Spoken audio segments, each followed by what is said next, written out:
కూడి వచ్చిన మీ అందరికీ, అలాగే వేదిక పైన ఉన్నటువంటి అతిరథ మహారథులకు, మరి దేవుని సేవలను జరిగించుతున్నటువంటి దైవజనులందరికీ, అలాగే ముఖ్యంగా సుదూర ప్రాంతాల నుంచి మనందరికీ అద్భుతమైనటువంటి వాక్యాన్ని అందించడానికి మన మధ్యకు ఇచ్చేసినటువంటి క్రీస్తు సంఘం దైవజనులు, మరి లాజరస్ ప్రసన్నబాబు గారికి, మా ఆత్మీయ అన్నయ్యకు మా హృదయపూర్వకమైనటువంటి వందనాలు తెలియజేసుకుంటున్నాం.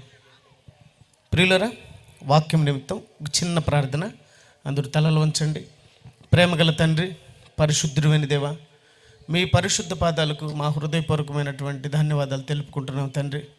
మరలా ఒకరోజు మాకు ప్రసాదించి తండ్రి అనే పిలుచుకునే భాగ్యాన్ని, మీ వాక్యాన్ని ప్రకటించుకునే భాగ్యాన్ని, మీ వాక్యాన్ని వినే భాగ్యాన్ని మాకు ప్రసాదించినందుకు మీ పరిశుద్ధ పాదాలకు మా హృదయపూర్వకమైన ధన్యవాదాలనైనా. అలాగే తండ్రి, మరి ఈరోజు ఈ కొత్తకోట ప్రాంతంలో నీ బిడ్డల మధ్యకి మమ్మల్ని తీసుకొచ్చారు. ఇదిగో తండ్రి, నీ పిల్లలకు కావలసినటువంటి మీ ఆత్మీయమైనటువంటి సంగతులను, మీ ఆత్మీయమైనటువంటి మాటలను వినిపించలాగున మీ దాసుడైన నన్ను జ్ఞాపకం చేసుకోండి తండ్రి. ఏ మాటలు నీ బిడ్డలకు అవసరమో ఆ మాటలు మాత్రమే నేను చెప్పులాగున మీ ఆత్మ సహాయమును, మీ కృపను, మీ దయను నా మీద అనుగ్రహించమని వేడుకుంటూ, సమస్తమైన ఘనత, మహిమ, ప్రభావం మీకే ఆరోపించుకుంటూ, కార్యక్రమం తండ్రి నీ నామ ఘనత కొరకై జరుగులాగున మీ దయను అనుగ్రహిస్తారని ఆశిస్తూ, మీ ప్రియకుమారుడు మా రక్షకుడైన యేసుక్రీస్తుల వారి అతి శ్రేష్టమైన నామములో ఈ ప్రార్థన అడుగుచున్నాము తండ్రి, ఆమేన్.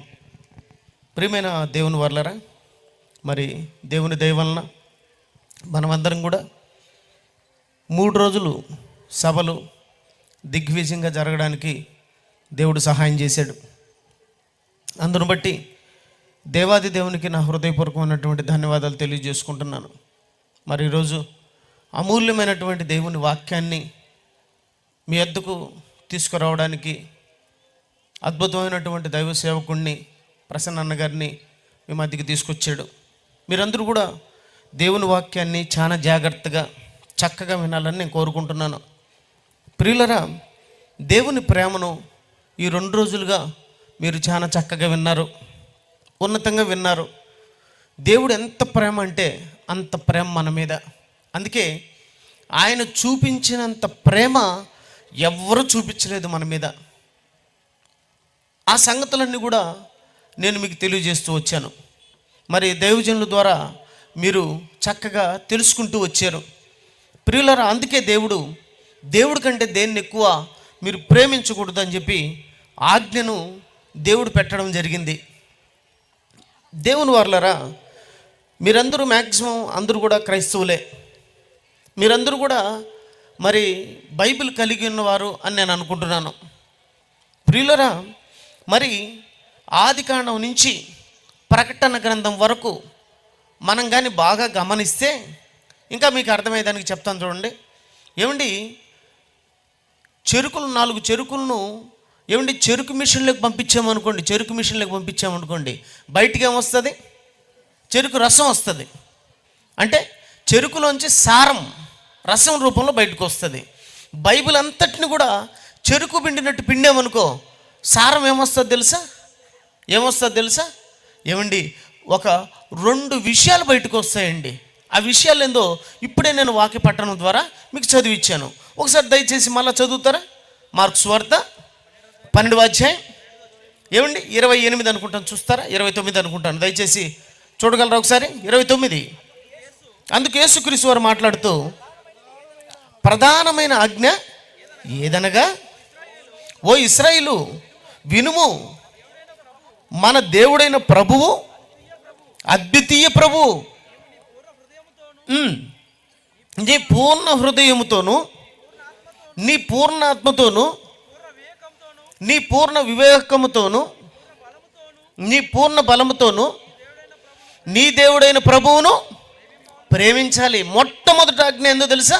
నీ దేవుణ్ణి నువ్వు ప్రేమించాలి. నీ దేవుణ్ణి నువ్వు ప్రేమించాలి. ఎందుకు ప్రేమించాలి? దేనికి ప్రేమించాలి? రాత్రికాలం మీరు విన్నారు ఏమండి, తండ్రి గర్భంలో ఉన్నాం మనం అందరం. తండ్రి గర్భంలో ఉన్న మనవలను తల్లి గర్భంలోకి తీసుకుని వచ్చి అక్కడ శరీర నిర్మాణాన్ని జరిగించి 9 నెలల తర్వాత భూమి మీదకి తీసుకొచ్చి ఆహారం ఇచ్చి గాలిచ్చి, నీరిచ్చి, నింగిచ్చి, నేలిచ్చి, నిప్పిచ్చి, పంచభూతాలు మనకిచ్చి చక్కగా పెంచి మనల్ని పెద్ద చేశాడు. ఓకే, ఇంత పెద్ద అయిన తర్వాత నాకు భార్యనిచ్చింది ఎవరు? నాకు పెళ్ళి అయిపోయింది, నాకు భార్య వచ్చింది. నాకు భార్యనిచ్చింది ఎవరు? దేవుడే. ఆ అమ్మాయిని కూడా తన తండ్రి గర్భంలో ఉన్నటువంటి అమ్మాయిని తన తల్లి గర్భంలోకి పంపించి చక్కగా తయారు చేసి 9 నెలల తర్వాత అమ్మాయిని కూడా భూమి మీదకి తీసుకొచ్చి ఆ అమ్మాయిని చక్కగా తయారు చేసి మంచి యవన దశకు తీసుకుని వచ్చి నాకు ఇచ్చాడు. నాకు మళ్ళీ పిల్లల్ని ఇచ్చింది ఎవరు? 2 కొడుకులు ఉన్నారండి నాకు. ఆ కొడుకుల్ని ఇచ్చింది ఎవరు? దేవుడే. సమస్తాన్ని ఇచ్చింది ఎవరు? దేవుడే. అమ్మనిచ్చింది దేవుడే, నాన్ననిచ్చింది దేవుడే, అందరిని ఇచ్చింది దేవుడే. అన్నిటికీ ప్రధానమైన కారణం, మూలం ఎవరంటే దేవుడు. దేవుడు తప్ప ఇంకొకరు ఎవ్వరు లేరు. ఈరోజు మన పాపాలు పోవాలి. పాపాలు చేసేసాం మనం. పాపాలు చేసిన మనము పరిశుద్ధులుగా మారాలంటే ఎవరు అవసరం? ఎప్పటికైనా మనం పరలోకం వెళ్ళాలి. అది మన ఊరు, అది మన దేశం, అది మన రాజ్యం. రాత్రి అన్న చెప్పిన సంగతులు మీరు అందరూ విన్నారు. మన ఊరు ఏది? పరలోకం. కొత్తకోట కాదు, కడప కాదు, కర్నూలు కాదు. ఏ ఊరు అంటే కర్నూలు అంటారు, కడప అంటారు, హైదరాబాద్ అంటారు, విశాఖపట్నం అంటారు, చెన్నై అంటారు. కాదండి, ఎన్ని ఉండూర్లు కాదు. ఏ ఊరు తెలుసా? మన ఉండూరు. కొత్తకోట కాదు, కడప కాదు, ఎన్ని ఉండూర్లు కాదు. ఏదో ఒక రోజు ఊడిపోయే ఊరు మన ఉండూరు. ఏదో తెలుసా? ఎప్పటికి ఉండే ఊరు. రాత్రి మీరు విన్నారు కదా, పరలోకం. అక్కడికి వెళ్ళాలి. అక్కడికి వెళ్ళాలంటే మనలో పాపాలు ఉండకూడదు. పాపాలు ఉన్నవాడు పరలోకం వెళ్ళలేడు. మరి పాపాలు పోవాలంటే మనకు ఎవరు అవసరం? ప్రభువైన యేసుక్రీస్తు వారు అవసరం. మరలా ఆయన్ని తీసుకొని వచ్చాడు దేవుడు. ఆయన ద్వారా మన పాపాలు పోగొట్టాడు, పరిశుద్ధులుగా మార్చాడు. దేవుడు ఏం చేయలేదండి మనకు, చెప్పండి. ఇది దేవుడు ఇది తక్కువ చేశాడు, ఇది తక్కువ చేశాడు, ఇది తక్కువ చేశాడని చెప్పండి. ఏ తక్కువ చేయలేదండి మనకు. ఏది కూడా ఎక్కువే. అలా మనల్ని ప్రేమించి పెద్దవాళ్ళని చేశాడు, చక్కగా తయారు చేశాడు, ఉన్నతంగా తయారు చేశాడు. మరి అంత ఉన్నతంగా తయారు చేసిన దేవునికి, ఏదైనా సరే మనకు ఉన్నతంగా ఇచ్చిన దేవునికి మనం కృతజ్ఞత కలిగి బ్రతుకుతున్నామా చెప్పండి? కృతజ్ఞత కలిగి జీవిస్తున్నామా చెప్పండి? దేవుని పిల్లరా, దేవుడు బాధపడుతున్నాడు. దేవుడు చాలా బాధపడుతున్నాడు. నా పిల్లల్ని నేను ఇంత టోన్లు చేసుకుంటే, నా పిల్లల్ని నేను ఇంత చక్కగా తయారు చేసుకుంటే వాళ్ళేంటారు నా మీద తిరగబడుతున్నారు. తిరగబడటమే కాకుండా ఇష్టం వచ్చినట్టు బ్రతుకుతున్నారు, ఇష్టం వచ్చినట్టు జీవిస్తున్నారు. దేవుడు చాలా బాధపడుతున్నాడు. దేవుని పిల్లరా, ఈ శరీరాన్ని, ఈ లోకాన్ని దేవుడు మనకిచ్చి ఏం చేయమని చెప్పినాడు? సర్వలోకానికి మీరు వెళ్ళి సర్వ సృష్టికి సువార్తను ప్రకటించండి. ఆ పనిలో మీరు ఉండాలి, ఆ కార్యక్రమాల్లో మీరు ఉండాలి. అందుకు మీకు మార్గం ఎవరో తెలుసా? యేసుక్రీస్తు వారు. దేవుడు తన కుమారుడైన యేసుక్రీస్తుని పంపించాడు లోకానికి. ఎందుకు పంపించాడు? మనకు ఎలా బ్రతకాలో సరిగ్గా తెలీదు, మనకు ఎలా జీవించాలో సరిగ్గా తెలీదు. చక్కగా జీవించడానికి, చక్కగా బ్రతకడానికి, చక్కగా సువార్తను ప్రకటించడానికి, చక్కగా దేవుని మార్గంలో నడుచుకోవడానికి ఎవరిని పంపించాడో తెలుసా? దేవుడు తన కుమారుడైన యేసుక్రీస్తు వారిని. ఆయన భూమి మీదకు వచ్చి ఏం చేశాడు? దేవుని పనులు మాత్రమే చేశాడు, దేవుని కార్యక్రమాలు మాత్రమే చేశాడు. ఆయన బతుకున్న కాలం అంతా దేవుడే జీవితం అనుకున్నాడు, దేవుడే బ్రతుకు అనుకున్నాడు. తండ్రి, నీవు నీ గ్రంథంలో నా కోసం రాసుకున్న దాని ప్రకారం నేను జీవించడానికి, నీ ఇష్టాన్ని నెరవేర్చడానికి నేను భూమి మీదకి వచ్చాను. బలియు అర్పణయు నీవు కోరలేదు. బాగా వినాలి మీరంతా. బలి అర్పణ నీవు కోరలేదు. నాకు ఒక శరీరమును అమర్చితివి, నాకొక శరీరమును అమర్చితివి. ఏమండి, శరీరాన్ని అమర్చాడు దేవుడు? అమర్చాడు. కన్ను అమర్చాడు.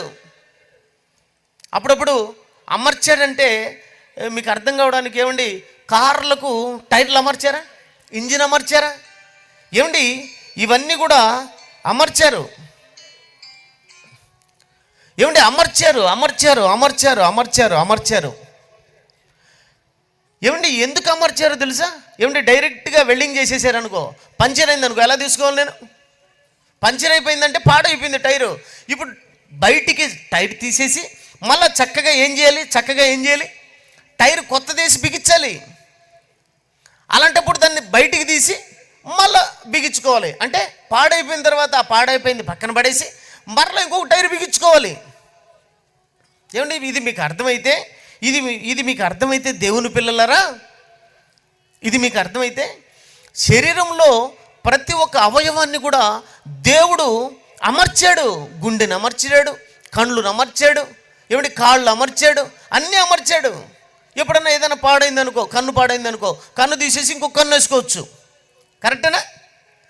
ఏమండి, ఆయన అమర్చాడు కనుక ఏదైనా పాడైందనుకో, కొన్ని పార్ట్స్ ఏమండి పాడైపోతాయి. అప్పుడు ఏమండి, కిడ్నీ పాడైందనుకో, ఇంకో కిడ్నీ వేసుకోవచ్చు. ఈ మధ్య గుండెగడ్డ మారుస్తున్నారని తెలిసింది. దేవుని పిల్లలారా, అవయవాలన్నీ కూడా అమర్చి చక్కగా తయారు చేసుకొని, ఏమండి, ఒక మంచి యవ్వన దశకు తీసుకొని వచ్చి ఏం చేయమన్నాడు తెలుసా? దేవుడు తన కార్యాలు చేయమన్నాడు. ఏమండి, జగత్తు పునాది వేయబడక ముందే దేవుడు రాసుకున్నాడు. ఏమని? తన కార్యాల కోసం. యేసుక్రీస్తు వారు దేవుని కార్యాలు మాత్రమే చేశాడు. నాకొక శరీరమును అమర్చితివి. యేసుక్రీస్తు వారికి శరీరం ఇచ్చినట్టు నీకు నాకు కూడా శరీరాన్ని ఇచ్చాడు. ఆయనకు అవయవాలు అమర్చినట్టు నీకు నాకు అవయవాలు అమర్చి ఏమంటాడు తెలుసా? నాకు ఒక శరీరం అమర్చితివి, పూర్ణ హోమములు, పాప పరిహారార్థ బలులు నీకిష్టమైనవి కావు. చూసావా, దేవునికి ఇష్టమైనవేంటివో తెలుసుకుంటున్నాడు యేసుక్రీస్తు వారు. ప్రభా, నీకిష్టమైంది అది కాదు అంటే, నీకిష్టమైంది ఏదో అదే చేస్తాను నేను. అదేందో తెలుసా? ఇది నీకు ఇష్టమైంది కాదు. అప్పుడు గ్రంథపు చుట్టలు అనగా బైబిల్లో నన్ను గూర్చి వ్రాయబడిన ప్రకారం, దేవా నీ చిత్తము నెరవేర్చుటకు, చూసావా, దేవా నీ చిత్తము నెరవేర్చడానికి నేను వచ్చాను. వచ్చిన నాకు ఒక శరీరాన్ని ఇచ్చావు. ఫస్ట్ రోజు చెప్పాను మీకు, శరీరం వేరు, ఆత్మ వేరు. ఏమంటే, కనపడుతున్నది షడ్రకు రాజు కాదు, షడ్రకు రాజు శరీరం. ఏమండి, ఈ శరీరం నేను కాదు, నేను శరీరం లోపలుండి ఈ శరీరాన్ని ఆపరేట్ చేస్తున్నాను. ఇదో చెయ్యి ఇలా అని అంటున్నాను, ఇదో మైక్తో మాట్లాడు అని చెప్తున్నాను. ఏమండి, నేను ఆపరేట్ చేస్తున్నాను శరీరాన్ని. చెప్పాను కదా, గుర్తుందా మీకు? బల్బు వెలగాలంటే కరెంటు పవర్ వెళ్ళాలి, పవర్ వెళ్ళగానే లైట్ వెలుగుతుంది. అలాగే నాలో పవర్ దేవుడు పంపించాడు. ఆ పవరే ఆత్మకే షడ్రకు రాజు అని పేరు. ఏమండి, దేవుని పిల్లలారా ఆలోచించండి మాటలు. ఇదిగో యేసుక్రీస్తు వారికి ఒక శరీరాన్ని ఇచ్చాడు. ఆ శరీరంతో దేవుని మహింపరిచాడు. ఆయన అవయవాలతో దేవుని మహింపరిచాడు. దేవుడు ఏర్పాటు చేసుకున్నటువంటి ఆ సత్యం కోసం బ్రతికాడు. ఏమండి, మనం కూడా అలాగే జీవించాలని దేవుడు కోరుకున్నాడు. ఇంత ఆయుష్కాలం ఇచ్చాడు. నిజమే కదా? పిండమనయుండగా నీ కన్నులను చూచెను, నియమింపబడిన దినములు ఒకటైనా కాకమునుపే అంటున్నాడు. అంటే అర్థం ఏంటంటే, నియమించబడిన దినములు అంటున్నాడు. కీర్తన 139:16 మనం చూసుకోండి. దేవుని పిల్లరా, నేను పిండమునయుండగా నీ కన్నులు నన్ను చూచెను, నియమింపబడిన దినములలో ఒకటైనా కాకమునుపే నా దినములన్నీ నీ గ్రంథములో లిఖింపబడిన. అంటే నా దినములు ఇన్ని, నాకు ఇన్ని నెలలు, ఇన్ని సంవత్సరాలు అని దేవుడిచ్చాడు. 70 ఏండ్లో, 80 ఏండ్లో, 60 ఏండ్లో దేవుడిచ్చాడు. ఈ 60 ఏళ్ళు నేనేం చేయాలి? మనమందరం ఏం చేయాలి? ఎవరైతే మనల్ని కన్నారో, దేవుడు మనల్ని కనింది, మనిషి కాదు. మనిషి శారీరకంగా కన్నాడు. చెప్పాను కదా రాత్రి, శారీరకమైనటువంటి తండ్రి అనగా జస్ట్ భూమి మీద ఉండడానికి మాత్రమే తండ్రి. భూమి దాటితే తండ్రి లేదు, తల్లి లేదు.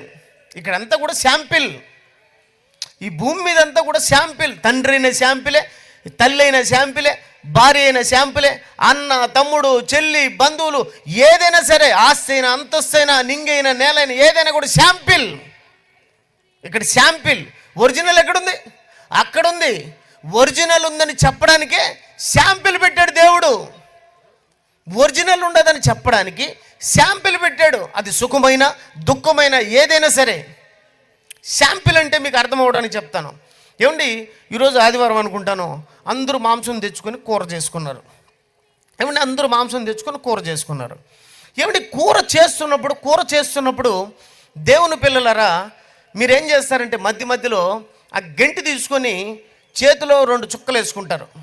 చుక్కలు వేసుకొని ఏమంటారు, ఇలా అంటూ ఉంటారు. నిజమేనా? ఎందుకంటారు? ఉప్పు కారం బాగా సరిపోయిందా లేదా, మసాలా బాగా పట్టిందా లేదా అని చెప్పి మధ్య మధ్యలో 2 చుక్కలు వేసుకొని ఇలా అంటూ ఉంటారు. ఏమండి, ఇది నిజమే కదా? ఏమండి, ఆ చుక్కలు ఒరిజినల్ శాంపిలా? మరి ఒరిజినల్ ఏడుంది? కుండలో ఉంది. అర్థమవుతుంది మీకు? ఒరిజినల్ కుండలో ఉంది. ఏమండి, ఈ చుక్కలు శాంపిల్. ఈ చుక్కలు మీకు కడుపు నిండుతుందే? ఏమండి, చుక్కలు కడుపు నిండదు. కుండలో ఉండేది తీసుకొని గిన్నెలో ఏమండి తింటే అప్పుడు కడుపు నిండుతుంది. చుక్కలకు కడుపు నిండదు. ఈ మాట ఎందుకు చెప్పానంటే, ఏమండి, కూర అనేది సట్టిలో అనే కుండలో కూర ఒరిజినల్, దాంట్లో ఉండేది ఒరిజినల్, మీ చేతిలో ఉండేది శాంపిల్. ఏమండి, అర్థమవుతుంది? అలాగే భూమి మీద శాంపిల్. అర్థమైందే? ఆ చుక్కలేంటి? శాంపిల్. భూమి మీద మానవుని జీవితం శాంపిల్, చాలా చిన్న జీవితం. ఒరిజినల్ అది. ఏమండి, ఆ దేవుని చిత్తాన్ని, ఆ తండ్రి చిత్తాన్ని నెరవేర్చడానికి మనం అందరం భూమి మీదకి వచ్చాం. అందుకే దేవుడు శరీరాన్ని ఇచ్చాడు, అవయవాలు ఇచ్చాడు. ఈ అవయవాలతో, ఈ శరీరంతో దేవుణ్ణి ఏం చేయాలి? మహిమపరచాలి. ఏమండి, మహిమపరుస్తున్నారా?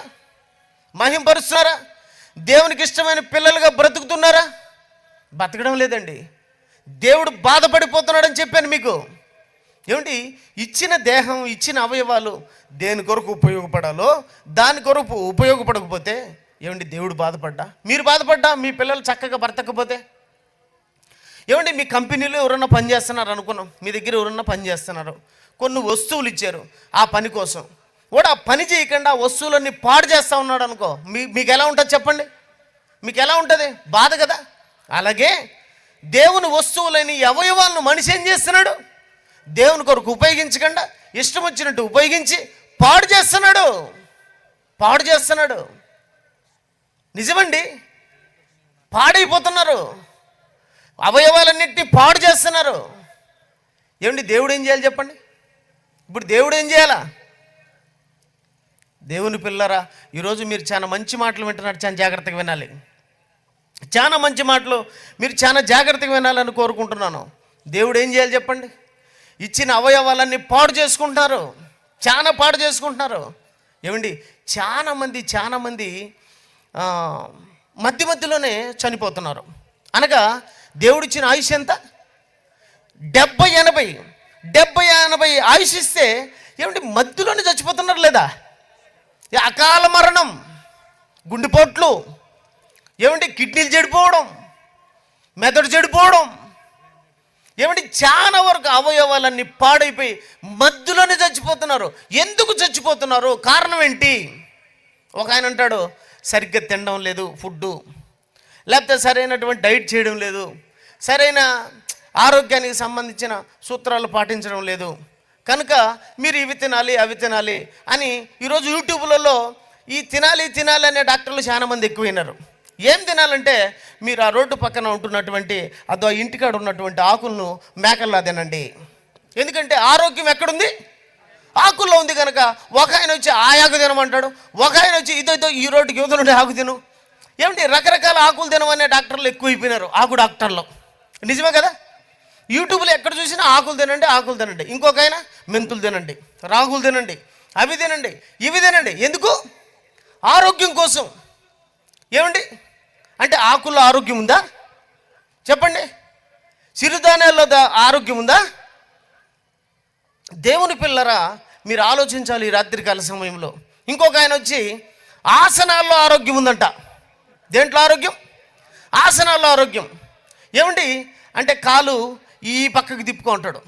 అంటే ఈ కాలు వచ్చి నెత్తి మీద పెట్టుకొని ఒకడు, ఈ కాలు వచ్చి ఎనికి పెట్టుకోని ఒకడు, ఇంకొకడు వచ్చి గోడ అనుకొని మెడ పైకి ఎత్తాను ఒకడు, కాళ్ళు పైకి ఎత్తాను ఒకడు. ఎందుకంటే ఆయుష్ ఏం జరగాల? పెరగాల. ఆసనాల వల్ల ఆయుష్ ఏమైతే పెరగాల. ఏమండి అప్పుడప్పుడు కొంతమంది ఏమండి అందరూ జాకింగ్ ముందుకు పరిగెత్తారు. ఒక ఆయన ఇదే యూట్యూబ్లో ఎనికి పరిగెత్తమంటున్నాడు. ఎందుకంటే ఆయుష్ ఏమవుతుందంట? ఎనికి వస్తుందంట. ఎనికి వస్తుందో లేదో నాకు తెలియదు, కానీ వాడు గుంతలో పడి కాలు ఇరిగింది వాడికి. నిజమండి. ఒకడు ఆర్ట్స్ కాలేజీలో కడపలో ముందుకు పరిగెత్తుతున్నాడు. ఏందన్నా ఎనికి పరిగెత్తున్నావు అంటే, బాబు ఆయుష్ ఎనికి వస్తుందని ఇట్ట పరిగెత్తున్నాడు. పరిగెత్తా వచ్చి ఏమండి గుంటలో పడిపోయినాడు. ఇంకొక ఆయన ఏమంటే ఆసనాల్లో ఆయుష్ అని, ఈ కాల ఇలా పెట్టుకుంటే షుగర్ పోతుంది, ఈ కాలు ఇలా తిప్పుకుంటే షుగర్ పోతుంది అని చెప్పి ఏదో చెప్పాడు. నాకు షుగర్ ఉంది కనుక నేనేం చేశానంటే, సరే ఈ ఆసనం వేద్దామని చెప్పి నేను కూడా ఒకరోజు ప్రయత్నం చేశాను. ఎలా అంటే ఈ కాలు ఎత్తుకొని మెడ మీద పెట్టుకోవాలా. ఏమండి ఈ కాలు ఎత్తి మెడ మీద పెట్టుకోవాలా, మెడ మీద పెట్టుకోవాలి, ఈ కాలు ఎత్తి మెడ మీద పెట్టుకోవాలి. ఏమండి ఈ కాళ్ళు రెండు ఈ మెడ వెనక భాగంలో పెట్టుకుంటే అవతారం ఎలా ఉంటుంది చెప్పండి? బాగుంటుందా? ఎవరన్నా సడన్గా ఇంట్లోకి వస్తే మా పరిస్థితి ఏందని చెప్పి నేను తలుపేశాను. అంటే చూస్తే బాగుండదు కదా అని తలుపేసి మొత్తానికి వాడు ఇట్లా పెట్టుకోని ఏది టీవీ చూస్తా వాళ్ళు ఇలా పెట్టుకోవాలని చెప్పాడు. ఎలా తీయాలో కూడా చెప్తానన్నాడు. మొత్తానికి కాళ్ళు పెట్టుకునే కరెంటు పోయింది. చూస్తే తలుపేశాను, కాళ్ళు ఉండిపోయి కానీ కిందికి రావడంలే. మా భార్య నడుస్తున్నాను, ఏమే తలుపుది ఏడ తలుపుది గడి పెట్టుకోండి. ఏమిటి కాళ్ళు రాలా, మొత్తానికి సచ్చేటట్టుండా. ఏమిటి ఆసనం ఏం చేసింది? ఆయుష్ పెంచింది. మొత్తానికి చచ్చిపోయేటట్టున్నా నేను. దేవుళ్ళ మొత్తానికి నా పాటలు ఎడ్నోటు పడి ఆ కాళ్ళు తీసుకున్నాను. ఏమండి ఆసనాల్లో ఆరోగ్యం లేదండి, దేంట్లో ఆరోగ్యం ఉంది మీకు చెప్పమంటారా? ఒక మంచి మాట చూపిస్తాను, త్వరగా చూడండి. సామెతల గ్రంథం 11వ అధ్యాయం. త్వరగా సామెతల గ్రంథం ఏమండి 4వ అధ్యాయం, క్షమించండి 4వ అధ్యాయం 11వ వచనాన్ని చూడండి ఒకసారి. సరే అన్నయ్య, సామెతలు 11లో ఉంటుంది మాట, మంచి మాట ఉంటుంది. సామెతలు 4వ అధ్యాయము, సామెతలు 4వ అధ్యాయం 22 అనుకుంటాను చూడండి ఒకసారి. లేదన్నా దానికి ముందు మాట. సామెతల గ్రంథం 4వ అధ్యాయం 20 నుంచి చదువుతాం. 20 నుంచి, నా కుమారుడా నా మాటలను ఆలకించుము, నా వాక్యములకు నీ చెవి ఎగ్గుము. చూసావా, నా మాటలను ఆలకించు. బాగా ఆలోచించాలి. ఆరోగ్యం ఎక్కడుండదో చెప్తున్నాను, ఆరోగ్యం ఆయుష్ ఎక్కడ ఉండదో దేవుడు చెప్తున్నాడు, నేను మీకు చెప్తున్నాను. నా కుమారుడా నా మాటలను ఆలకించు, నా మాటలను ఆలకించు. చూసావా, నా మాటలను ఆలకించు. దేవుని మాటలను ఆలకించాలా, లోక సంబంధమైన మాటలు కాదు. ఆ మాటలను ఆలకిస్తే బతకం, చచ్చిపోతాము, చంపుతాం. సీరియళ్ళు చూచే, సినిమాలు చూచే ఏమి నేర్చుకుంటారని చెప్పండి? ఏమండి అవి ఆలకిస్తే ఏమవుతామో తెలుసా? ఏమండి మీకు చెప్తాను, ఒక సీరియల్ చూసామే ఏం చేసిందో తెలుసా? వాళ్ళ అత్తను చంపేసింది. ఏమండి ఎలా చంపిందంటే చాకచక్యంగా చంపేసింది. చంపేసిన తర్వాత పోలీసులు ఏమండి ఇన్వెస్టిగేషన్ చేస్తే అసలు కనపడడం లేదు. ఎవరు చేశారు, ఎలా చేశారు, ఏ విధంగా చేశారు అర్థం కాలేదు అసలు. మొత్తానికి ఛేదించారు. కేసును ఛేదిస్తే చివరికి అత్తను చంపింది ఎవరని తెలిసిందో తెలుసా? కోడలే. కూర్చోబెట్టి ఎలా చంపావమ్మని అడిగితే ఆమె ఇచ్చిన సమాధానం ఏంటో తెలుసా? ఎలా చంపావంటే అత్త కోడలు సీరియల్ చూసి చంపిందంట. మీలో ఎవరన్నా అత్త కోడలు సీరియల్ చూస్తున్నారేమో. ఏమండి ఆటిని ఆలకిస్తే చచ్చిపోతాం, చంపుతాం. దేవుని మాటలు ఆలకిస్తే బ్రతుకుతాం, ఆరోగ్యంగా ఉంటాం, ఆయుష్ కలిగి ఉంటాం అంటున్నాడు. చూడండి, నా కుమారుడా నా మాటలను ఆలకించుము, నీ చెవులకు నా వాక్యములు చెవి ఎక్కుము. నీ కన్నుల ఎదుట నుండి వాటిని తొలగిపోనీకము, నీ హృదయమును వాటిని భద్రం చేసుకో. అవి దొరికిన వారికి జీవం, అంటే బ్రతకడానికి దేవుడిచ్చే జీవం నీలో ఎప్పటికుంటుంది. వారి సర్వ శరీరమునకు ఆరోగ్యం. ఏడుందండి ఆరోగ్యం? ఆసనాల్లోనా, ఆకుల్లోనా, అలముల్లోనా, మూలుకుల్లోనా? ఎక్కడ? వాక్యములో ఆరోగ్యం, వాక్యములో ఆయుష్షు. నా కుమారుడా, నా మాటలు వింటే దీర్ఘాయువు నీకు. ఆయువు కావాలన్నా అయితే ఆయన పాదాల దగ్గరికి వచ్చేయి, ఆయన్ని మొదటగా ప్రేమించు. ఎప్పుడైతే ప్రేమించువో ఏమంటే అవయవాలన్నీ ఏమైతాయి తెలుసా? అనారోగ్యం కిందికి వస్తాయి. కారణం, దేవుణ్ణి ఎదిరించావు, దేవునికి వ్యతిరేకంగా బ్రతికావు, దేవునికి అయిష్టంగా బ్రతికావు, అసూయతో బ్రతికావు, పగతో బ్రతికావు, నీ సహోదరుని ప్రేమించకుండా బ్రతికావు. అందుకే ఆరోగ్యం ఏమైంది?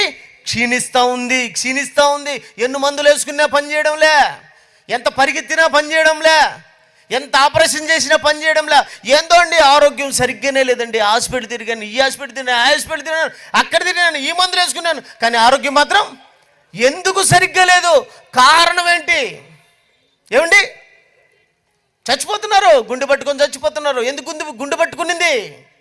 ఎందుకు గుండె ఆగిపోయింది? కారణం ఏంటి? నువ్వేమన్నా ఆగిపోయావా దేవునిలో సక్కంగా లేకుండా? సాగిపోవాల్సిన మనం దేవుని పనిలో ఎక్కడైతే ఆగిపోతామో వెంటనే కొన్ని అవయవాలు ఏమైతాయి? ఆగిపోతాయా? మరి అంతే కదా. మరి చూద్దామా, దేవుణ్ణి బాధ పెడితే ఏమేమి ఆగిపోతాయో, ఎలా ఆగిపోతాయో ఈరోజు మీరు తెలుసుకోవాలి. యెషయా గ్రంథం చూడండి ఒకసారి. యెషయా గ్రంథం అండి, మొదటి అధ్యాయం. యెషయా గ్రంథం మొదటి అధ్యాయం. ఏమండి యెషయా గ్రంథం మొదటి అధ్యాయం 4వ వచనం చూద్దాం త్వరగా అండి. యెషయా గ్రంథం మొదటి అధ్యాయం 4 నుంచి. పాపిష్టి జనమా, ఎవరు ఈ మాట అంటుంది? కానీ పెంచి పెద్ద చేశాడంట. చేస్తే ఏం చేసినావు? దేవుడి మీదకి తిరుగుబాటు చేసే ప్రతి ఒక్కడికి ఈరోజు ఈ పాఠం ఒక గుణపాఠం కావాలనుకుంటున్నాను నేను. దేవుని పిల్లలారా, తిరుగుబాటు ఎవరికి? దేవునికి తిరుగుబాటు చేసే ప్రతి ఒక్కడికి గుణపాఠం కావాలి. మనకందరికీ గుణపాఠం కావాలి. దయచేసి చూడాలి మీరు. పాపిష్టి జనమా, కని పెంచిన తండ్రి. రాత్రి ఒక సీన్ చెప్పాను, మీకు గుర్తుందో లేదో. ఒక తల్లి బిడ్డను కని పెద్దోడిని చేసింది. వాడు తిరుగుబాటు చేసి అమ్మనే కొట్టేసినాడు. ఏ పాలు తాగినాడో ఆ రొమ్మునే తన్నితే ఆ రొమ్ము పగిలిపోయి రక్తం కారిపోతుంది ఆ తల్లికి. అప్పుడు ఆ తల్లి చనిపోదామని వచ్చింది. రైల్వే స్టేషన్కి రైలు కింద చనిపోదామని వచ్చి ఏడుస్తుంటే, ఏమ్మా అంటే, ఇది కొడుకును కానీ పెద్దవాడిని చేస్తే నా ఇంట్లోంచి తరిమేసాడు. నేను ఎందుకురా పోవాలంటే, చూడన్నా ఎట్ట తన్నాడో, నా తన్నాడు నాయన. ఏ రొమ్ముతో పాలు తాగినాడు, రొమ్ము మీద తన్నాడు నాయన, రక్తం చూడనైనా. ఎందుకు నాన్న చచ్చిపోదామని వచ్చినారా బిడ్డ అనింది నాతో. బాధపడొద్దని చెప్పి తీసుకుని పోయి ఒక అనాథ ఆశ్రమంలో, మంచి తెలిసిన రెడ్డి గారి ఆశ్రమంలో చేర్పించినాను. ఆమె చక్కగా ఉంది. నేను ఉండాలేమ్మా నీ కొడుకు అని చెప్పాను. దేవుని పిల్లరా, బాధపడుతుంది, కడుపుకేసి కొట్టుకుంటుంది. ఎందుకు కన్యాను విండని. దేవుడు కూడా అదే బాధతో మాట్లాడుతున్నాడు. పాపిష్టి జనమా, నిన్ను కని పెంచి పెద్ద చేశాను రా. దోషభరితమైన ప్రజలారా, దుష్ట సంతానమా, చెరుపు చేయి పిల్లలారా, మీకు శ్రమ. వారు యెహోవాను, వారు దేవునిని విసర్జించి. ఏం పదం అండి అది? విసర్జన అనే పదం ఏంటి? విసర్జన అంటే ఏందో తెలుసా? ఉదయాన్నే బయటికి పోతాం, దేనికి? విసర్జన. దేన్ని విసర్జిస్తాం? బాత్రూమ్ పొద్దున్నే పోయి విసర్జిస్తాం. ఎందుకు? అది పనికిరాదు కనుక కడుపులో బయటికి పంపించేస్తాం, విసర్జించేస్తాం. ఏమండి, దేవుణ్ణి కూడా మనిషి ఎలా చూశాడు తెలుసా? ఏ విధంగా చూశాడు తెలుసా? ఇంకా అర్థం చేసుకోవాలి మీరు. విసర్జించారంట దేవుణ్ణి విసర్జించారంట. వారు దేవుణ్ణి విసర్జించిరి, దేవుణ్ణి దూషించారంట, విసర్జించారంట. ఏమండి, బాధతో అల్లాడిపోతున్నాడండి. అల్లాడిపోతున్నాడు. అల్లాడిపోతున్న దేవుడు ఏమండి పరిస్థితి చూడండి, ఈసారి చదవండి అన్న. ఆయనను విడిచి తొలగిపోయి ఉన్నారు, నిత్యము తిరుగుబాటు చేయొచ్చు. ఏం చేస్తున్నారండి? నిత్యము తిరుగుబాటు. ఎవరి మీదకి? బాగా వినాలి మీరు, ఇక్కడి నుంచి నేను ముగిస్తాను. ఇక చాలా చక్కగా వినాల. దేవుడి మీదకి తిరుగుబాటు ఎప్పటికీ, అంటే నిత్యం. ఏమండి? నిత్యం తిరుగుబాటు. ఏమన్నా ఇక్కడ ఉన్నటువంటి మనం ఏమన్నా దేవుడి మీదకి తిరుగుబాటు చేస్తున్నామేమో? ఏమండి? మనమందరం దేవుడి మీదకి తిరుగుబాటు చేస్తున్నామో మనం పరీక్షించుకోవాలి. నిత్యం దేవుడి మీదకి తిరుగుబాటు చేయొచ్చు. తిరుగుబాటు అనే పదం గుర్తుపెట్టుకోండి. తిరుగుబాటు చేయొచ్చు, మీరేలా ఇంకా కొట్టబడుతుర్రా అంటున్నాడు దేవుడు. ప్రతి వాడికి నడినెత్తిన వ్యాధి కలిగి, ఎక్కడ చూసిన వ్యాధులే, ప్రతి వాని గుండె బలహీనమైందంట. ఏమండి? ప్రతి వాని గుండె ఏమైంది? బలహీనమైంది. గుండె బలహీనం ఎందుకైంది? గుండె దేనికి బలహీనమైందో తెలుసా? నువ్వెప్పుడైతే దేవుడికి మీదికి తిరుగుబాటు చేసావో, గుండె కూడా నీ మీదికి ఏం చేసింది? తిరుగుబాటు చేసింది. తిరుగుబాటుని ఇంగ్లీష్లో ఏమంటారు? అటాక్ అనొచ్చా? అటాక్ అనొచ్చా? ఇప్పుడు గుండె కూడా నీతో ఏమనిందో తెలుసా? రే షట్రక్, అటాక్ రా కాసుకోనింది. అర్థమైంది మీకు? గుండె తిరుగుబాటు చేసిందండి. గుండె తిరుగుబాటు, దాన్ని ఏమన్నారు తెలుసా? Heart attack. ఎందుకు చేసింది బాబు? హార్ట్ అటాక్ ఎందుకు అటాక్ చేసిందంటే, నువ్వు దేవుని మీదకి అటాక్. ఎప్పుడైతే అటాక్, ఇక్కడ పటాకు. అర్థమైపోయిందా? ఎప్పుడైతే దేవుని మీదకి నువ్వు తిరుగుబాటు చేసావో, నీ గుండె ఏమైంది? నీ మీదకి. నీ గుండె కదా మరి, నీ గుండె నీ మీదకి తిరుగుబాటు చేస్తుందా? చెప్పండి. ఏమంటే నీ గుండె నీ మీదకి ఎందుకు తిరుగుబాటు చేసింది? నువ్వు అంటా ఉంటావు కదా, గుండెరా, నా గుండెరా అంటావు కదా. మరి నీ గుండె బా, నీ కిడ్నీ బా, నీ కాలే బా, నీ తలే బా, నీ మీదకి ఎందుకు తిరుగుబాటు చేసిందబ్బా? పొరపాటు పడుతున్నావు. నాది నాది నాది అనుకుంటున్నావు. గుండె నీదే. ఎవడు చెప్పాడు నీకు నీదని? గుండె ఎవరిది? దేవుంది బాబు. ఎవరిది బాబు గుండె? దేవుంది బాబు గుండె. కాలు ఎవరిది బాబు? దేవుంది బాబు. చేతులు, కండ్లు అన్ని దేవుని వెయ్యి. దేవునివి. దేవుని మాట అంటాయా? నీ మాట అంటాయా? దేవుని మాట అంటాయి. ఏమండి? ఎన్ని దేవుని మాట అంటాయి? దేవుని మాట అంటాయి. దేవుని మాట అంటాయండి. దేవుని మాట అంటాయండి. విన్నాయా? విన్నాయి. ఎలా విన్నాయి తెలుసా? 2వ వచనం చదవండి. ఇదే యెషయా గ్రంథం 1వ అధ్యాయం 2వ వచనం త్వరగా. యెహోవా మాట్లాడుచున్నాడు, ఆకాశమా ఆలకించుము. ఏం దేవుడు మాట్లాడుతున్నాడంట. దేవుడు మాట్లాడుతూ ఉంటే ఆకాశం ఏమైపోయింది? అలర్ట్. దేవుడు మాట్లాడుతున్నాడంటే ఆకాశం ఏమైపోయిందో తెలుసా? అలర్ట్. ప్రభువా చెప్పు ప్రభువా. ఆకాశం ఎంతుంది? ఆకాశం ఎంతుందనా చెప్పగలరా? చెప్పలేనంత ఆకాశం. దేవుడు ఆకాశం అనగానే సైలెంట్. ఇంకా వైలెంట్ ఏముండదు. మనం ఎంత ఉన్నాము చెప్పు? ఎంత?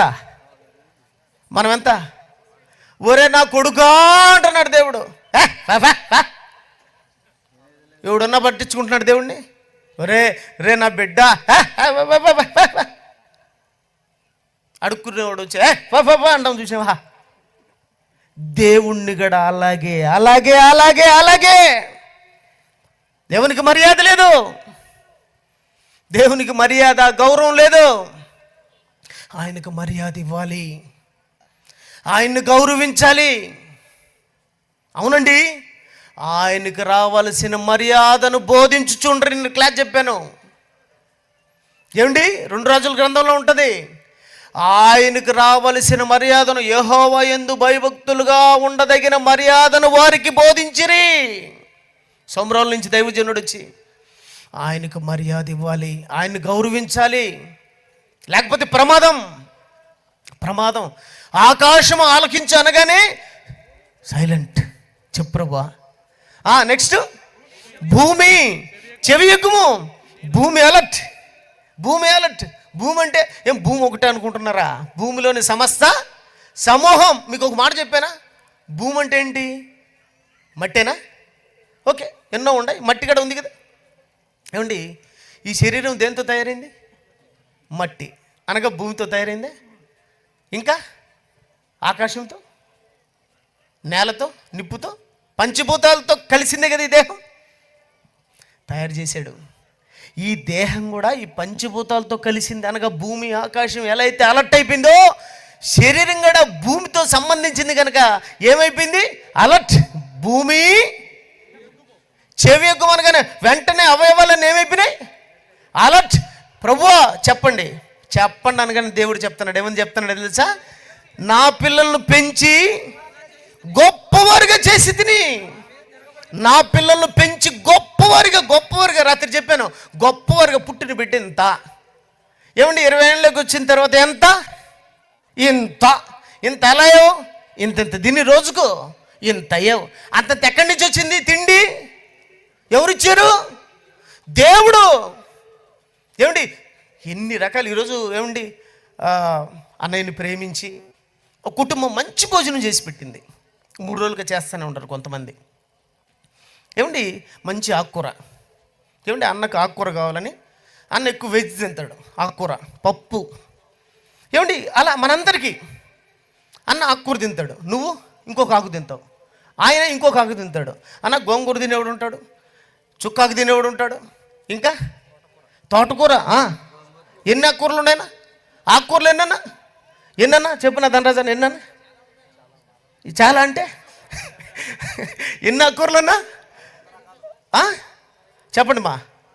పాలకూర, తోటకూర. మీరు చెప్తారు వంటలు, మీరు చేస్తారు, వాళ్ళు ఒక్కటి కూడా చెప్పడం లేదు. ఎన్ని ఆకుకూరలమ్మా? చెప్పలేనన్న ఆకుకూరలు, కాయగూరలు. రోజు నా పిల్లలు ఆకుకూరలు తింటే బోరు కొడుతుంది. కాయగూరలు, కాకరకాయ, దొండకాయ, బెండకాయ, బీరకాయ, చెప్పునా, చెవలకాయ, చేతిలోకాయ. ఎన్ని కాయలండి? చెప్పలేనని కాయలు. ఏమండి చెప్పలేనని కాయలు. మళ్ళా రోజు కాయలు తింటే నా బిడ్డలకు బోరు కొడుతుందని ఆదివారం అయితే తలకాయలు. ఎన్ని రకాల తలకాయలమ్మా? ఏమండి ఒకడికి ఇంతది, ఒకడికి ఇంత సరిపోతుంది, ఒకడికి ఇంత సరిపోదు, ఇంకొంచెం పెద్దది. ఈరోజు మాకు పొట్టెలు మాంసం చేశారు, అంటే కొంచెం సైజు పెద్దది. ఒకడికి అది కూడా సరిపోదు, ఇంతది కావాలా? ఎవడు ఇంతది? ఒకడు గోతం సంచికేసుకొని వస్తున్నాడు. ఏంట్రా బాబు, ఏంటి తలకాయలు అన్న అంటున్నాడు. అంటే ఇన్ని రకాలు ఇచ్చి పెంచి పెద్ద చేశాను నా పిల్లలను. వాళ్ళు ఏం చేశారు తెలుసా? తిరగబడి ఉన్నారు. తిరగబడ్డారా? అవునా ప్రభువా, తిరగబడ్డారా? వారు నీ మీద తిరగబడ్డారా? అవునరా అని ఎవరు చెప్పుకుంటున్నాడు తెలుసా? మనకు చెప్పుకోవడంలే. మన తండ్రి మనకు చెప్పుకోవడంలే. ఎవరు చెప్పుకుంటాడు? మామూలుగా ఏ తండ్రిని ఎవరు చెప్పుకోవాలా? మంచి కొడుకు అయితే చెప్పుకుంటాడు, మంచి కొడుకు అయితే వినేవాడు అయితే చెప్పుకుంటాడు. అన్నకు గంటకు ఒకసారి 2 గంటలకు ఒకసారి జయశాలి గారు ఫోన్ చేస్తూనే ఉంటారు. కొడుకా అన్న వెంటనే నాన్నా. ఇద్దరు సంభాషణ భలే ఉంది. ఇద్దరు మాట్లాడుకుంటూనే ఉన్నాడు. కొడుకు ఫోన్ చేస్తూనే ఉన్నాడు. ఎందుకు చేశాడు? మంచి కొడుకు కనుక చేశాడు. చెడ్డ కొడుకు అయితే చేస్తాడు తండ్రి, మాట్లాడతాడు అసలు. ఏమండి మనం మంచి కొడుకులైతే దేవుడు మనతోనే మాట్లాడుండేవాడు. కానీ మనం వినడం లేదు కనుక ఎవరితో మాట్లాడుతున్నాడు? ఆకాశంతో భూమితో మాట్లాడుతున్నాడు. ఆకాశంతో భూమి. చెప్పురా బాయ్, ఏం చేయాలి? వినడం లేదురా, మాటలు తిరుగుబాటు చేస్తున్నారా? వెంటనే గుండె విని ఏం చేసిందో తెలుసా? మా యజమాని మీద అటాక్. ఆయన బాధపడేటప్పుడు అతని విషయంలో అతను కొడుకేంటి? కొరివోడు ఏంటి? కొరువి, కొడుకు కాదు అని గుండె ఏం చేసిందో తెలుసా? అటాక్. గుండె ఏం చేసింది? అటాక్ చేసింది. ఏమంటే గుండె వెంటనే ఆగిపోదండి. నేను ఆలోచించాను, ఫస్ట్ స్ట్రోక్ అంట, సెకండ్ స్ట్రోక్ అంట, థర్డ్ స్ట్రోక్ అంట. ఏంది ఇన్ని స్ట్రోక్ ఒకటే దెబ్బకి లేపకుండా? ఎందుకు ఇన్నిసార్లు? ఏమండి మీకు చెప్పమంటారా, మొదటి స్ట్రోక్కి నువ్వేం చేయాలి తెలుసా? అలర్ట్ అవ్వాలి. అమ్మో నా దేవుడు మీద తిరుగుబాటు చేస్తున్నాను కనుక ఇదేం చేస్తుంది, అటాక్ ఏదో చేస్తుంది అని చెప్పి వెంటనే దేవా నా పాపములు క్షమించు, నన్ను రక్షించు అని దేవాది దేవుని దగ్గర క్షమాపణ కోరాలి, ప్రభువైన యేసుక్రీస్తు వారి పేరిట. అప్పుడు నీ గుండె భద్రంగా ఉండి మరలా నీకు ఆయుష్కాలం పెరుగుతుంది. హిజ్కియాకు 15 ఏళ్ళు పెరిగింది, నీకు పెంచుతాడు దేవుడు. అడ్డం తిరిగావో, తిరుగుబాటు చేసావో, అటాక్ అవయవాలని కిడ్నీ భలే ఉన్నిందండి నాది మొన్నటిదాకా. ఈరోజు అండి ఎత్తిపోయింది. ఎందుకు ఎత్తిపోయింది? నువ్వు ఎత్తిపోయావు దేవుల్లో, అందుకే కిడ్నీ ఎత్తిపోయింది, గుండె ఎత్తిపోయింది, బ్రెయిన్ స్ట్రోక్. కారణం ఏంటంటే పెరాలసిస్, కాళ్ళు పడిపోయాయి, చేతులు పడిపోయాయి. ఎందుకు పడిపోయాయి? కారణం ఏంటి? కరోనా ఎందుకు వచ్చింది? పాపం వచ్చింది నీలోకి, అందుకే కరోనా వచ్చింది. పాపం వచ్చింది మనలోకి. పాపం అంటే నీ దేవుణ్ణి ప్రేమించడమే ఆజ్ఞ. నీ పూర్ణ హృదయంతో, నీ పూర్ణ మనస్సుతో నీ దేవుణ్ణి ఏం చేయాలి?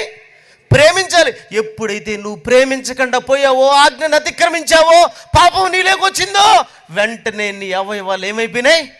రోగానికి నిన్ను బానిసగా మారుస్తున్నాయి, నిన్ను అనారోగ్య పాలు చేస్తున్నాయి. కారణం తిరుగుబాటు, ఆజ్ఞను అతిక్రమించడం. దేవుని పిల్లరా, ఆజ్ఞను అతిక్రమించకూడదు. ఆజ్ఞని మనం ఏం చేయాలి తెలుసా? శిరస వహించి పాటించాలి. ఎన్ని రోజులు పాటిస్తాం? 4 రోజులే కదా. భూమి మీద జీవితం 4 రోజులే కదా, చాలా చిన్నది కదా. ఇంతలో కనపడే అంతలో మాయమైపోయి ఆవిరి కదా. ఇప్పుడు ఇదివరకు చెప్పాను కదా, చుక్క కూర చేసుకున్నప్పుడు చేతులు వేసుకున్న చుక్క లాంటిది జీవితం. వెళ్ళిపోతాం కదా. చిన్ని జీవితాన్ని నువ్వు దేవుడికి ఇచ్చావు అనుకో, ఈ చిన్ని జీవితాన్ని నువ్వు దేవుడికి ఇస్తే పెద్ద జీవితం ఉంది, అనంతమైన జీవితం, అంతములేని ఆయుష్ను నీకు ఇస్తాడు. ఈ చిన్న ఆయుష్ను, ఈ చిన్ని బతుకును నువ్వు దేవుడికి ఇస్తే, ఆయన చెప్పినట్టు వింటే, దేవుని పిల్లారా వింటారా? వినాలని కోరుకుంటున్నాను. మీరు వినాలని, చక్కగా బ్రతకాలని. ఈ సభలో, ఈ ఊరు కొత్త కోట చక్కగా బ్రతకాలి, కొత్తగా జీవించాలి. ఎవరికి పట్టిన దేవుడు కనపడాలి వాళ్ళలో. ఏమండి, ఒక ఆయన అడుగుతున్నాడు, దేవుడు శిక్షిస్తాడా? ప్రేమామయుడు అంటున్నావు, శిక్షిస్తాడా? ఆయన చంపడానికి మనసు ఉంటుందంటే, ఏమండి చివరి మాటగా మీరు జాగ్రత్తగా వినండి, ఒక మాట చెప్తాను. దేవుని పిల్లలరా, ఏమండి ఆయనకు ప్రేమ ఎక్కువే, ఆయన చంపుకోవాలనుకోడు. కానీ కొన్ని పరిస్థితులు ఏం చేస్తాయంటే చంపుకోవాల్సిన పరిస్థితి వస్తుందని మీకు చెప్తాను చూడండి. ఒక ఉదాహరణ. ఏమండి ఒక ఆయనకు షుగర్ వచ్చింది. షుగర్ వచ్చి కాలుకు దెబ్బ తగిలింది. చివరి మాట జాగ్రత్తగా వినండి. కాలుకు దెబ్బ తగిలింది. ఆ దెబ్బ పాకుతూ ఉంది. పాకడం అంటే ఏమండి, కాలుకు దెబ్బ తగిలి అది పైకి వస్తుంది, లొట్ట పడిపోతుందండి. షుగర్ వచ్చిన వాళ్ళకు దెబ్బ తగిలితే ఏమవుతుంది? లొట్ట పడిపోయి సీము రక్తం కారిపోతూ ఉంటుంది. ఏమండి వెంటనే ఆ కాలు తీయాలనుకోరు వాళ్ళు, డాక్టర్లు కానీ. ఏమండి నాకే షుగర్ వచ్చింది అనుకున్నాం, నాకు షుగర్ ఉంది ఆల్రెడీ, చెప్తున్నానండి. షుగర్ వచ్చింది, దెబ్బ తగిలింది. ఏమండి కాలు అంతా సీము రక్తంతో పోతూ ఉంది. ఆ దెబ్బ పాకుతుంది, పైకి వస్తుంది, లొట్టయిపోతుంది కాలు. అప్పుడు డాక్టర్ చెప్పాడు, ఏంటండి దీనికి ఎంత ట్రీట్మెంట్ చేసినా, బాగా వినాలి మీరంతా, ఎంత ట్రీట్మెంట్ చేసినా ఈ దెబ్బ నయం కావడం లేదు, దీనికి ఈ జబ్బు పోవడం లేదు ఈ కాలుకు, మరి తీయాల్సిన పరిస్థితి వస్తుందంటే డాక్టర్తో నేను అంటాను, సార్ నాకు కాలు ఉండాలి సార్, నాకు కాలు పోకూడదు సార్, నాకు కాలు ఉండాలి సార్, నాకు కాలు పోకూడదు సార్ అంటే, సరే ప్రయత్నం చేద్దామని చెప్పి నేను డబ్బులన్నీ ఖర్చు పెడుతున్నాను, బాగా డబ్బులు ఖర్చు పెడుతున్నాను. ఏమండి అలాగే డాక్టర్ కూడా చాలా కష్టపడుతున్నాడు. అయినా ఏమండి ఆ దెబ్బ ఏమైతుంది, ఆ కురుపు ఏమైతుంది, ఆ పుండు ఏమైతుంది, పైకి వస్తూనే ఉంది. ఇక వచ్చే కొద్ది ఏమవుతుంది, ప్రమాదం వచ్చేస్తుంది. అప్పుడు డాక్టర్ ఇంక చివరిలో ఏం చేయలేక ఆ కాళ్ళని ఏం చేస్తాడు, తీసేస్తాడు. ఇది మీరు బాగా గుర్తుపెట్టుకోండి. కాలు తీసేస్తాడా? ఏమండి ఇప్పుడు ఆ కాలు నేనేం చేయాలి చెప్పండి? మీరు తీసేసిన కాలు ఏం చేయాలా? మీరేం చేస్తారు? ఫ్రిడ్జ్లో పెట్టుకుంటారు తీసుకుని పోయి. తీసేసిన కాళ్ళు ఏం చేస్తారు చెప్పాలి మీరందరూ నాకు. ఏం చేస్తారు సార్? పడేస్తారా? ఫ్రిడ్జ్లో పెట్టుకొని చూసుకుంటూ ఉంటారా? పడేస్తారా? ఏమండి, నాకున్నంత వరకు ఆ కాళ్ళను బాగు చేసుకోవాలని చాలా కష్టపడ్డాను, చాలా డబ్బు వెచ్చించాను, కానీ నా వల్ల కాలేదు. చివరికి ఏమైంది? కాలు. ఇది మీకు అర్థమైతే దేవుడు కూడా తన పిల్లలను బాగు చేసుకునేదానికి ఎంత కష్టపడాలో అంత కష్టపడుతున్నాడు. కానీ తన పిల్లలు మాత్రం బాగు కావడం లేదు. తన కుమారుని పంపించే డాక్టర్ ఏం మిగిలింది? ఏం మిగిలింది ఆయనకు? కాల్లో ఉన్న లొట్ట మిగిలినట్టు మనిషి అందరిలో ఏమి మిగిలిందండి? లొట్ట. ఇంకేం చేశాడు? ఇంకా నాన్న పని చేయదు నాన్న, ఇంక ఎంత చేసినా వేస్ట్, తీసేయి. ఇంకా తీసేసింది తీసేసింది కాళ్ళు ఏం చేస్తాం? పడేస్తాం కదా. నువ్వు మన జీవితాన్ని దేవుని కొరకు ఇచ్చేస్తే మరో బ్రతుకుంది, చచ్చిపోయిన తర్వాత ఆ బ్రతుకును మీకు ఇస్తాడు. యేసు ప్రభు దేవుని కోసం బ్రతికాడు, దేవుని కోసం జీవించాడు. అందుకే ఆయన దేవుడు తిరిగి మరలా 3వ దినం బతికించాడు. ఎందుకు బతికించాడు అనుకుంటున్నారు? దేవుడి ఇష్టాన్ని నెరవేర్తే, దేవుడు అవకాశం ఇస్తే, మా అన్నయ్య దయ ఉంటే, ప్రసన్న దయ ఉంటే మరలా ఇక్కడికి వస్తాను, రాలేదా? అక్కడి నుంచి దేవుడి దగ్గర నుంచి కొత్త కోట ప్రజలు దేవుని వాక్యం విని మారిపోయారు. వీళ్ళు కూడా అక్కడికి వస్తారని ఎదురు చూస్తూ ఉంటానని తెలుపుకుంటూ సెలవు తీసుకుంటాను. అందరికీ వందనాలు.